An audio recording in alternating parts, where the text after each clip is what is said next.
¿Qué tal? Día 1 de abril del 2019, hace casi un mes que no ponía nada, no posteaba nada. Voy a hablar ahora de feminismo para principiantes en una serie de distintos episodios, ojalá que sean unos 4 o 5. Al final tendremos un debate entre Jani Dueñas y Dino Gordillo, un debate que va a estar pregrabado. Ese va a ser el último episodio. Voy a empezar por el principio, ¿no?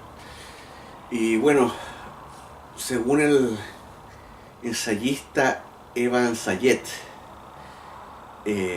debido a la revolución industrial que empezó a mediados o finales del siglo XVIII y todavía sigue extendiéndose, aunque nosotros no creamos que ya terminó en la Segunda Guerra, seguimos nosotros una revolución industrial. Debido a esta revolución industrial tenemos mucho más tiempo libre, dedicamos menos tiempo a sobrevivir, menos tiempo a buscar alimentos, medicamentos, vestimenta, refugio. Todo eso está mucho más a la mano porque hay gente que nos lo trae a nosotros. Claro, nosotros tenemos que pagar, pero nosotros podemos trabajar en lo que para lo que nosotros seamos buenos o para lo que el mercado nos busque, a cambio de que otros agentes nos traigan nuestras necesidades en vez de nosotros ir a andar recolectando o cazando o robando o distintas cosas. Bueno, eso ha producido que tengamos mucho más tiempo para pensar. Ahora cuando se piensan cosas buenas y cosas malas. Y ahí empieza todo. Porque Derrida, el muy vivo de Jacques Derrida, dice que no existe lo malo, que no nada es blanco y negro. Él empieza él es el que empieza el primero en corromper el lenguaje a que no existe lo malo. O sea, él usa el lenguaje para corromper el pensamiento de que nada es binario, o de que que solamente un fanático puede pensar en términos binarios. Y él así lo dice, fanático en ideas.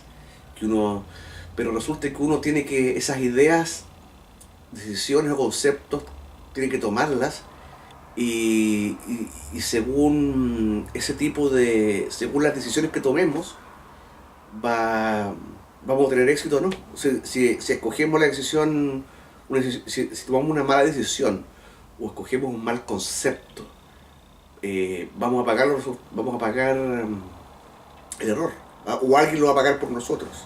Por otro lado, también es bueno que cuando la única forma de saber de que se cometió un error es cometerlo. Pero no, para Derrida no existen los errores.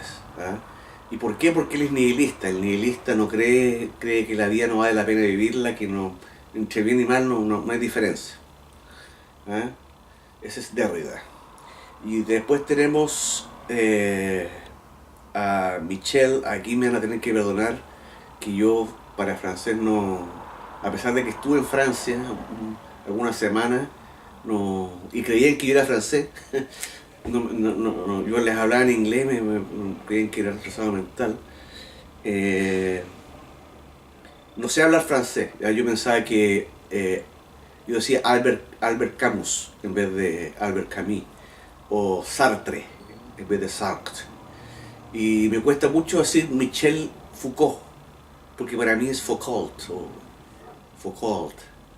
Bueno, Michel Foucault también es postmodernista, también es nihilista.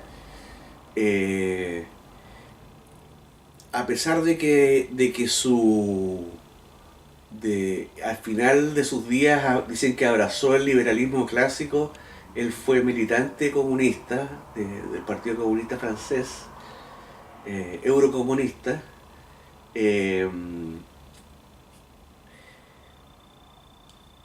pero sobre todo para él era un tipo antipatriarcal, pero por un problema personal que él tenía con su familia.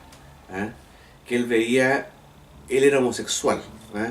Entonces él decidió unas teorías muy inteligentes, muy hábiles, en el de que su homosexualismo y su sadomasoquismo, él decidió que no eran tales, que eran constructos sociales del poder, el poder de los médicos, la iglesia, la familia, todas las instituciones del poder habían creado esas etiquetas. ¿Ah? Entonces él se sentía muy reprimido, muy culpable por su homosexualidad, y es razonable, pero además era sadomasoquista. ¿Ah? Entonces él creó unas tesis muy inteligentes de decir que, y para probar eso, él dice que los locos ahora son locos, pero en la antigüedad se les trataba como genios. ¿Ah? Por ejemplo, y tiene razón en algunos casos, como Diógenes. ¿Ah? Diógenes lo más posible que haya sido un loco, pero la gente creía que era un genio, porque decía cosas era muy, tenía mucha chispa. ¿Ah? Y muy ocurrente, y tenía mucho carisma. ¿Ah? Entonces él dice que en la actualidad, en la modernidad, no se tratan a los locos como locos y los medicamos y los tratamos de mejorar y los internamos y no los dejamos ser y los reprimimos y la cosa. Y también dice lo mismo sobre el sexo, que a pesar de que en los años, la posguerra, 50, en los 50, en los 60 empezó como una revolución sexual, digamos, erótica, no sé, como la cultura popular, donde las mujeres se empiezan a mostrar más, se vuelven un poco más agresivas, empiezan a hacer todo tipo de publicaciones eróticas, filmes eróticos, pero él dice que no, que eso es una ilusión, porque en realidad en la antigüedad el hombre éramos libres sexualmente de tener sexo con quien queramos, sin que nadie dijera este homosexual, este no homosexual, este es bisexual, este está teniendo... no había categorías sexuales según Foucault. Bueno, y la Biblia nos habla de los eunucos. ¿Eh? Jesús habla de los eunucos y Jesús dice que los eunucos, el que quiera que los entienda y el que no los entienda, porque no hay explicación. Algo parecido. Pero no los condena. Jesús condenó mucho el adulterio, pero a los eunucos no los condenó jamás, por lo que sale en el Nuevo Testamento. Ese fue Foucault. Entonces Foucault, para él el malo eran las instituciones, y para él, yo creo que él personificaba todas esas instituciones en su familia, que no le permitía ser el homosexual sadomasoquista que él quería ser. Y la verdad es que él era compuesto, o sea, él no era un tipo fuera de sí, no era como Prince, no era un tipo que se disfrazaba de mujer o que se pintara o que hiciera cosas raras, que fuera así, no, era un tipo muy elegante, muy sobrio, pero que tenía esta cosa en la cabeza de que le gustaba el sadomasoquismo. En una época que lamentablemente no le convino para nada, porque fue la época antes del SIDA, que se descubrió el SIDA, donde los homosexuales en Nueva York, bueno, en muchas partes, pero sobre todo en Nueva York, en The Village, The Greenwich Village, y en San Francisco, en el barrio de Castro de San Francisco, andaban desatados. En la época que los homosexuales andaban de cuero, no le temían a nada, esa es la verdad, hasta que llegó el SIDA y que mató a Foucault. Esas son más o menos para algo básico, donde nacen todo esto que nos dicen ahora de los constructos sociales, del lenguaje binario, no binario, pero yo creo que el ideólogo fundamental es Adorno. Theodor Adorno, un alemán que arrancó de Hitler hacia Estados Unidos, vivió muchos años entre Nueva York y California, donde tenía tenure, o sea, es decir, no lo podían echar, ni lo querían echar, en Columbia y en UCLA, en la Universidad de California de Irvine, en Los Ángeles, o UCLA. Bueno, y este tipo, a pesar de que Adorno, él venía de la escuela de Frankfurt, de la escuela de la teoría crítica de la sociedad. Hay que criticar a la sociedad.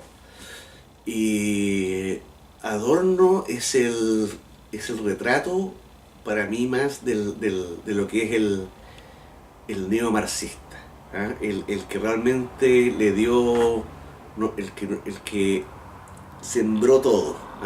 Porque Foucault y Derrida eran intelectuales. Eran intelectuales y trataron de hacer sus teorías, que, válidas o no, son interesantes para conversarlas. Pero Adorno lo que sembró convirtió a la clase media en... Yo creo que él fue el que más tuvo éxito en convertir a la clase media alta de California y Nueva York, de los jóvenes, en alienarlos. Primero en confundirlos y luego en alienarlos. Esos son los que ahora son nuestros políticos, los que eran el estudiante eterno, después se transformaron en el profesor eterno, ahora son el funcionario eterno, el político eterno, pero son toda esa generación. Y los que empezaron con hablar en lenguajes como en vez de decir indio, el Native Americans, nativo americano, americano nativo. Como nosotros ahora ya no podemos decir ni araucano ni indios, tenemos que decir mapuche. Tenemos que decir mapuche.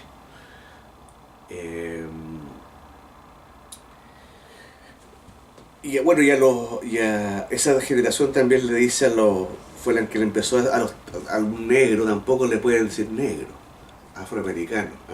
A pesar de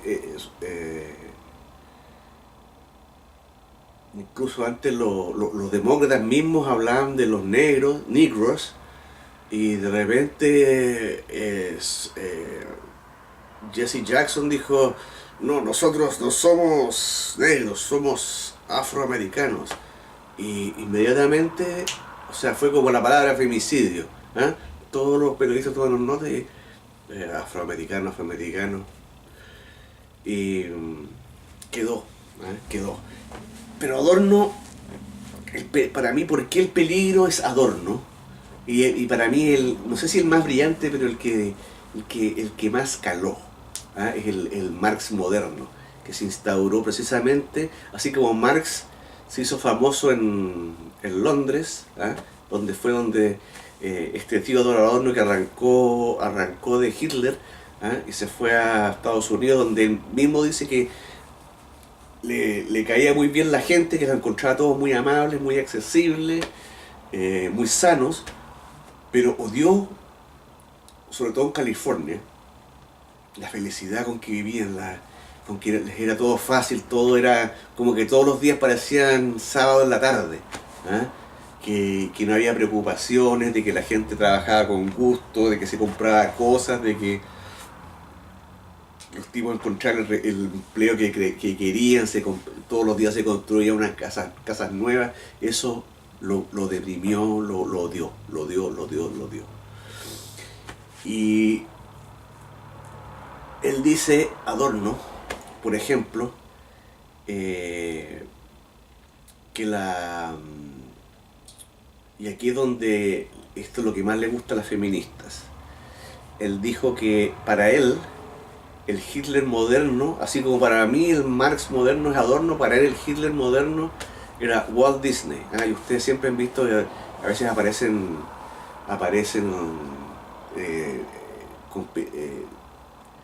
teóricos conspirativos diciendo que Walt Disney era de la CIA o que era nazi o que no era aquí. Bueno, para él el tipo más el nuevo Hitler era Walt Disney. Y por nada oculto, sino que por las películas, por las películas de monos animados. ¿Ah? Él decía, porque sobre todo en La Cenicienta, Blancanieves, porque ahí se habla del amor romántico. Para él el amor romántico es una estupidez. ¿Ah? Es algo que no existe o que no puede ser. ¿Ah? Que no... Y bueno, y ustedes ven que las feministas dicen que el amor romántico es peligroso. ¿Ah? Es peligroso, y yo la primera vez que escuché el amor que hablan de, no, el amor romántico. ¿Cuál es el otro? ¿De qué me estás hablando? Porque uno parte de atrás. O sea, en esto yo me he tenido que educar. ¿Ah? Esto no ha sido muy fuerte. ¿Ah? Y me he pillado con cosificar, con cosas que cosificar, amor romántico, cosas que ellos van mucho más adelante que nosotros. Y para él, para Adorno, Walt Disney era Hitler. ¿Ah? También dice que ¿cómo se llama?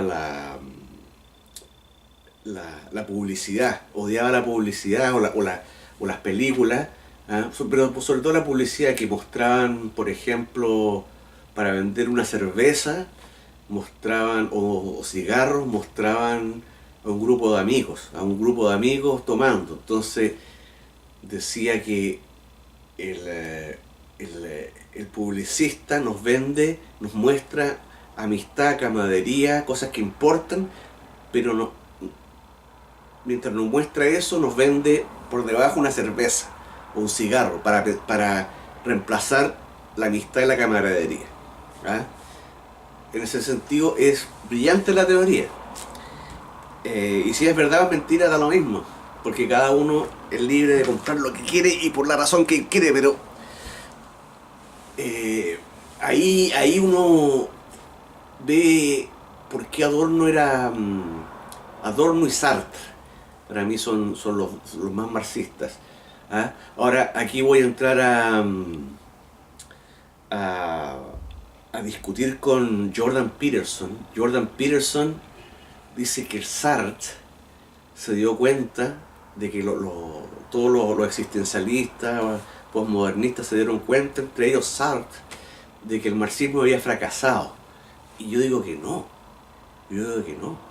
Para empezar, Sartre era admirador confeso de Fidel Castro. Él fue con su señora, ¿no? Se juntaron con Fidel Castro en La Habana, con Fidel Castro y con el Che Guevara, y él los admiraba. ¿Ah? Porque para Sartre era existencialista, ¿ah? Era marxista y existencialista. ¿Ah? Vamos a dejar aquí este video para que no se me aburran y voy a empezar otro.